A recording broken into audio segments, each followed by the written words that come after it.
jumping straight into the eye makeup, and I'm firstly grabbing my Naked Skin Concealer by Urban Decay to prime and also carve out my brows. I'm blending out the product using the warmth of my finger and then grabbing any leftover product to carve my brows out. I'm then going to set that whole entire lid with some translucent powder. For the majority of the shades I'm going to be using today, I'm going to be grabbing my Too Faced Sweet Peach palette because I do feel like it has some gorgeous full shades in. I'm firstly going to be grabbing the shade Georgia as my transition shade and just blending that throughout the lid. Now grabbing the shade Puree or a warm tone brown, I'm going to grab a more precise blending brush to apply this into the deeper part of my crease.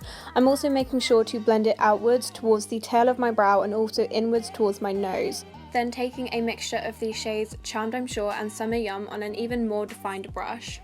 I'm again going to be applying this into the crease area, making sure that it extends outwards and inwards. We are also beginning to form the crease shape, but don't worry if it's not looking neat because we are going to be cleaning up the line later on. The final shade I'm taking is the shade Corrupt by Makeup Geek, and I'm applying this using a very precise pencil brush. Not only is this shade going to create depth, it's also going to be the final step in mapping out where we want the crease to sit. So I'm just applying that into the crease where I do want it to sit, and then I'm blending it out to make sure that it blends really nicely with all the other shades. Now taking some more of that Naked Skin Concealer, I'm going to be carving out the crease. A little trick if you want your cut crease to be visible when you have your eyes open, you'll need to apply a little bit of the concealer to your lid, look upwards, and it will almost create a guide for where you want to run your concealer. This is the easiest way to do a cut crease in my opinion. You don't really need to be too precise with the blending, only with the application of the concealer. Now because we used a concealer to carve out the crease, you want to make sure that you set it in place so that it doesn't crease throughout the day. I'm taking the shade White Peach, or you can take a matte white shade, and I'm just applying that wherever I applied the concealer. So just before I applied my eyeliner, I applied a little bit of tape to the outer corner of my eye to make sure that I get a nice clean edge, and then I'm taking my Too Faced sketch marker in the shade Black, and I'm applying this to the upper lash line and winging it out at the outer corner. When applying my eyeliner, I made sure that it stayed parallel within the crease. This is so that they didn't join up at the end. And to finish off the eyes, I decided to apply some false eyelashes as per usual. I just prepped them by curling them and adding a coat of mascara, and then I stuck some beautiful lashes from Shell Louisa on Depop, and I think they just finished off the look perfectly. Now moving on to the face, before I did the eyes, I moisturised my face and lips, and now I'm applying some MAC Fix Plus, spraying that all over my face and patting that in. For primer today, I'm going to be using my L'Oreal Infallible Mattifying Primer, and then for foundation, I'm using my Estee Lauder Double Wear Foundation and just blending that in using my Real Techniques Expert Face Brush.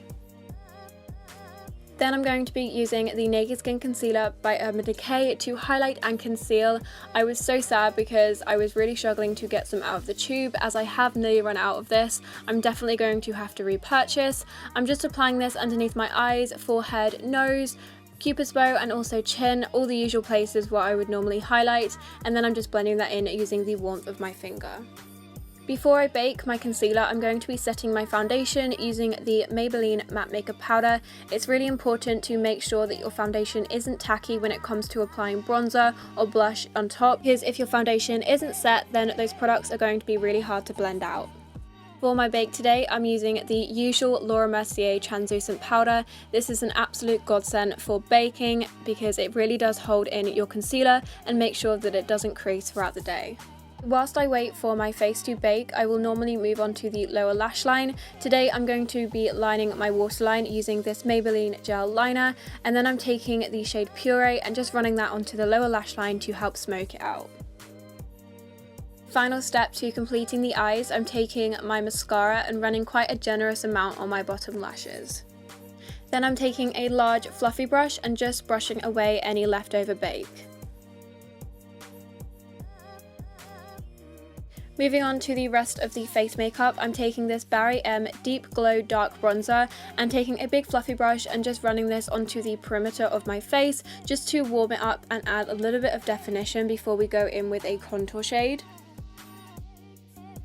And to add even more depth and definition, I'm taking this Makeup Geek contour pan in the shade Love Triangle on an angled fluffy brush, and I'm applying this underneath my cheekbones, on my forehead, and also on my jawline. for blush and highlight, I'm going to be taking the Too Faced Power of Makeup collection in collaboration with Nikki Tutorials. The first shade I'm taking for my blush is the shade I Will Always Love You, and I'm applying this to my cheeks and blending it upwards. My favourite part of the look is the highlight. I'm taking the shade Champagne Truffle from the palette, spraying my brush with a little bit of Fix Plus, and I'm applying this to the high parts of my cheeks, the nose, above my brows, my cupid's bow, and also my chin. To finish off the look, I'm taking this lipstick from Sleek in the shade Cherry. I think this is the perfect shade for fall, and it's definitely perfect for this look. You could definitely pair this look with a nude lip if you want, however I did want to go with a statement lip, perfect for fall. To make sure that this masterpiece stays in place all day, I'm taking my MAC Fix Plus and spraying this all over my face, and then the look is complete.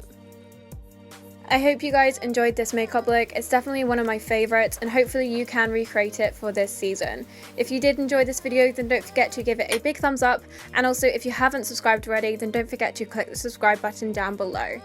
Anyway, I hope you're all having a wonderful day wherever you are in the world, and I'll see you guys in my next video.